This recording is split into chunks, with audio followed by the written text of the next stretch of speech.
guys, it's Rachel here with Senza Tempo Cane Corso. Got my babies.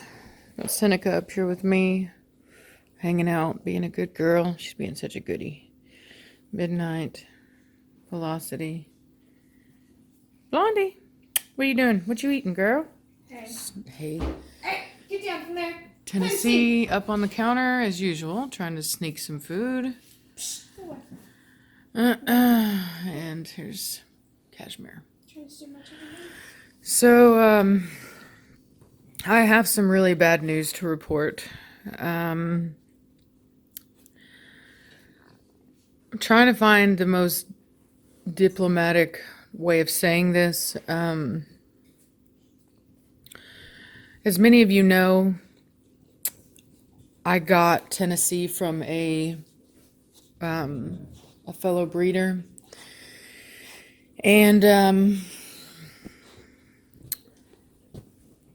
originally the deal was going to be that like we were going to do a puppy for a puppy, and then she decided she didn't want one of my puppies and she wanted to do a breeding with Preacher. And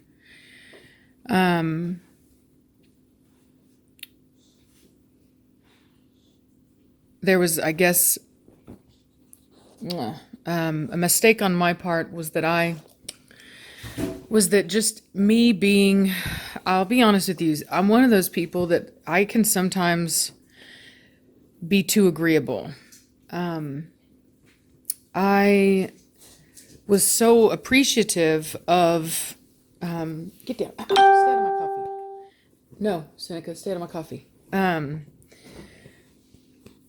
Sometimes I can, like I said, I can be too agreeable, and I was so thankful for Tennessee that when they changed their mind that they didn't want a puppy and they said they wanted a breeding with Preacher, I just agreed to it. And that's my mistake. That's the mistake I made, is that I agreed to drive up and breed Preacher. I had offered to do it. And it's just because I didn't think it through. I was just being too agreeable. You know, I didn't recognize that that wasn't a good deal. Because, you know, I got a puppy worth $2,500. They are getting a breeding worth $2,500. If I have to drive up there from Texas, that's a 2-day drive, stay there for 2 days, drive back 2 days. I mean, we're talking minimum $1,000, probably more. So it actually isn't a fair deal. Not to mention that with it just being Savannah and I now, like, you know, me, anytime that I drive somewhere, I either have to pack up all my dogs and go together, or I have to set it up where I have somebody checking in on Savannah, one of my family members. So it's just not really an ideal situation. And so I contacted the breeder, basically let them know that, you know, while I'm perfectly fine letting them breed to Preacher, I can't be the one to drive him up there, you know, that it's just not practical, and that it's not financially feasible on my end. And I offered to have him collected by a vet so that they could do artificial insemination, but they refused. They were not comfortable with that. And so because they wouldn't take a puppy from me, because they, you know, didn't want a puppy from me, I'll leave that where it is. The only thing that I can do is give them the dog back. And so that's literally where we're at. So,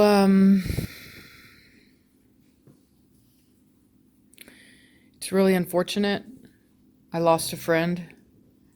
I tried very hard to find a compromise, but there was not one. The only thing that was going to be accepted was that I drive up there and do a live breeding. I even offered that they could come down and breed their female to him if they just drove down. And that was also not a possibility. So, as you can imagine, when things like this don't work out, there was a lot of things said that ultimately destroyed the friendship. I won't go into detail because what people say when they're mad really doesn't even matter anyway. All I can say is that, hey, shh, quiet down. Now, velocity, stop. Shh, what'd I say? Shh, Seneca, no. Velocity, leave her alone. Seneca, what did I say? No.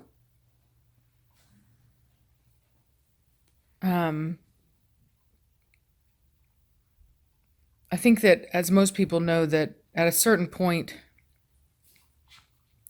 when things go to a certain point, they reach that point of no return. And we've reached that. Seneca, velocity, no. Velocity, leave her alone. Back over here now. So as much as I love my little Tennessee laying here next to me, I think you all know that I love her.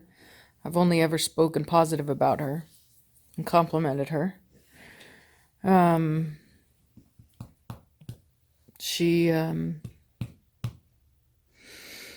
gonna have to go home. So, and it's just a big lesson to me going forward that I need to be more careful about what I say, and I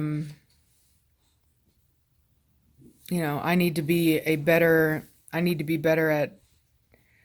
at thinking things through and not being so agreeable, not being the kind of person that just always wants to do the right thing for their friends, I'm definitely guilty of that. I owned it. I apologized for it. I took full responsibility for the fact that I never should have made that promise, and I did everything in my power to try to make up for it. Even offering a puppy out of Preacher and Cashmere, I offered a puppy out of Velocity's next litter. Like, it just, nothing worked. So that's where it is. That's what happened. I'm gonna be taking her with me whenever I go to pick up my new male puppy, and whenever I drop off Preacher for showing, and I'll be dropping her off there with a basically a mutual friend of me and that breeder, so that we don't have to see each other or engage in any type of conflict. All I can say is that I've really tried to remain professional and calm, and to be accommodating, and to do what I thought was the right thing. And whatever that person chooses to do is on them. And all I ask is that if you hear rumors or if you hear gossip, that you take a look at me, and that you take a look at my dogs, and you make that decision on your own to decide whether or not you feel that there's any truth in those statements. Because when people are mad, there's no telling what people will say. And I'm not saying that anything will be said. I just don't know. After what happened, I really can't make any kind of assessments or judgments on what's going to happen, because I'm completely shocked. I didn't get to sleep last night till 3 a.m. I had a massive, massive migraine. I still have a massive migraine. It's kind of like a nightmare. Woke up like not even sure that it actually happened. But ultimately it did. And I just have to hope that everything happens for a reason, and maybe this is just meant to happen. But all I can say is that the judgment is real in the dog world, man. God, judgment is real. So, I've learned a big lesson about trusting people and trying to be a friend. You know, it's trying to help people. I mean, sometimes I feel like the more I try to help people, the worse it gets. Like the more I get bit when it does go bad. So I don't know. It's just really frustrating and sad. But it's over now. There's nothing that can be done. I just hope that this is just a learning experience for me and really for all of you guys. Like, you know, just always make sure that when you help people, that it's people that you know really, really, really well. Like at least 10 years. Because you can go out of your way to help people. You can do everything in your power to help people, and they'll still turn around and knife you the second you do something they don't like. They will straight gut your ass. Pardon my language. I said the ASS word again, y'all. Sorry. I normally cuss like a sailor, I'll be honest with you, but I try not to for you guys. So,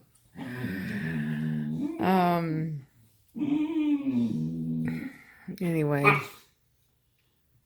it's a tough day, y'all. I'm sad. So, we're watching whales. Yeah, we're watching some. When I'm really sad, I watch animal movies, and we're watching a little flick about a guy that wants to do free diving with killer whales, which is like awesome. I love it. I love killer whales. They're like they're my dream animals. I love my dogs, but that's what I have to do. I have to split my love of animals into two groups because otherwise I can't make a choice. So, yeah, so I'm like my favorite land animal, my favorite water animal.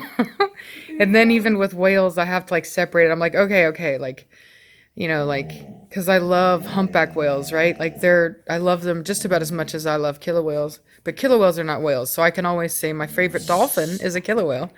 And my favorite whale is a humpback whale. And that's that's how they're both able to be equal favorites. Yeah. Yeah. I haven't been able to figure out a way of separating the horses and the dogs. But I guess I would have to say that as much as I idolize horses and I do love them to death, I've never had one, so it's hard for me to really feel that I love them as much as I love my dogs, obviously, because I've never had a horse. I've just always loved them. I did like horseback riding lessons and stuff, and I really bonded to this beautiful gray Arabian mare named Secret. I even got a picture with her before we left, and you know, we had a special bond. But I never rode her. I just would just come spend time with her, and you know how it is when you just click with an animal. I've never forgotten her. So, anyway. Oh, you guys. I'm not gonna cry. So, please, let's just try to keep this cordial. I don't want there to be any drama or hate. There's been enough of that already. At this point, hey, I'm trying to do video. Do you mind? Seneca? Whammon. How you gonna do that when I just talk to you? No. I'm gonna roll you over, girl. Velocity, get out of it. Leave her alone. Velocity. What'd I tell you, Whammon? So, do my dogs look afraid of me, y'all? Do they look like they're abused? No. Anyway, I don't want there to be any hate. I don't want there to be any judgment on anyone's parts right now. You know, the deal just went bad, and I do take responsibility for the fact that I made a promise to go drive out somewhere that I just wasn't thinking. I took responsibility for it, even to that person. I tried to own it, tried to make up for it, but wasn't enough. So,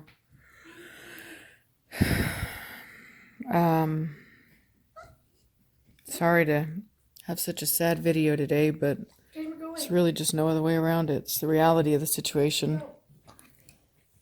Look at that. Blondie's trying to get next to me, but Tennessee's not giving up her spot. Look at her. She's defending her spot right now.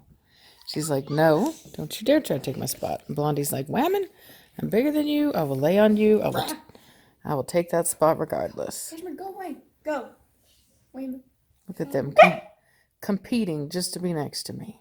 Look at this. Where's my babies? Get down, Blondie. You're being rude, though. Seriously. I love you, but no. My girl Tennessee's already here. Oh gosh, they're running over to you. Careful. What? Hello, little sugars. Hello, little sugars. Hey there. Hey there. She's a crazy one. I gotta get her.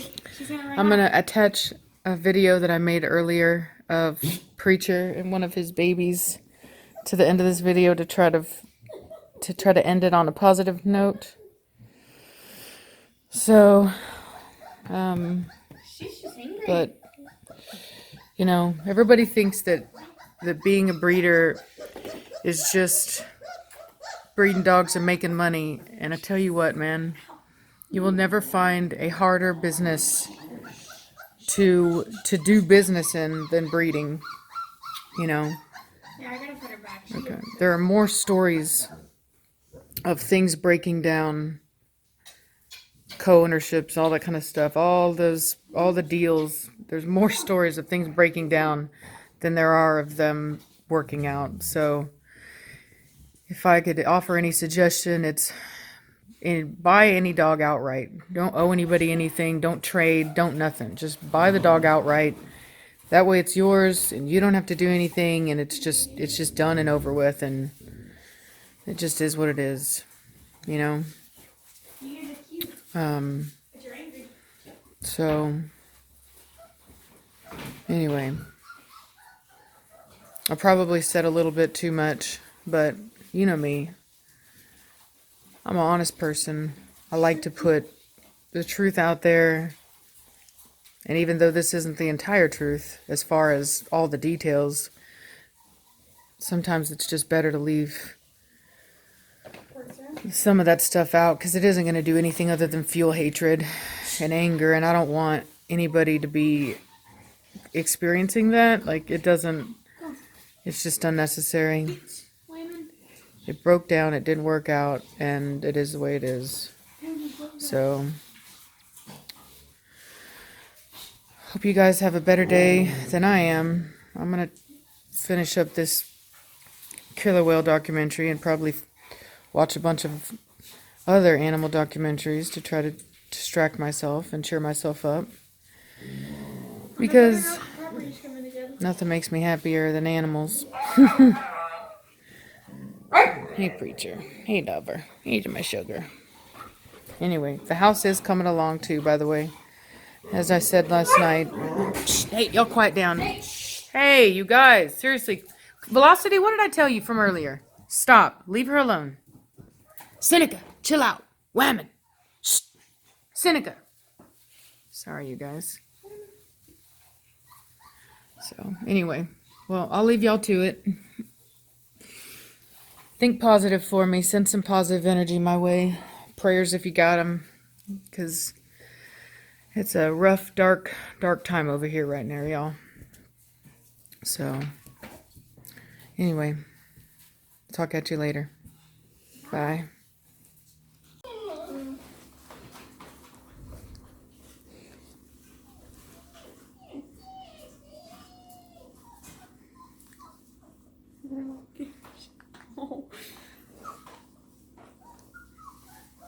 He just walked away. Did you say hi to your daddy? Did you say hi to your daddy? Your daddy? Where's your daddy? Yeah? It's gonna be just as big as him. Yeah, he's a big old guy. You're a big old dude, man. Thank you, cutie. Was it cutie? Chewing on my blanket. You wanna fight? You gonna grab me now? You gonna grab me now? You wanna fight? You wanna fight? Digga digga digga. Oh, digga digga digga digga digga. You wanna fight? You wanna fight? You wanna fight? You wanna fight? You wanna fight? What's up, Blondie? Did you see the baby? He's like, all right, I'm out. I'm going back to sleep. Bear cub out. Yep, he's out.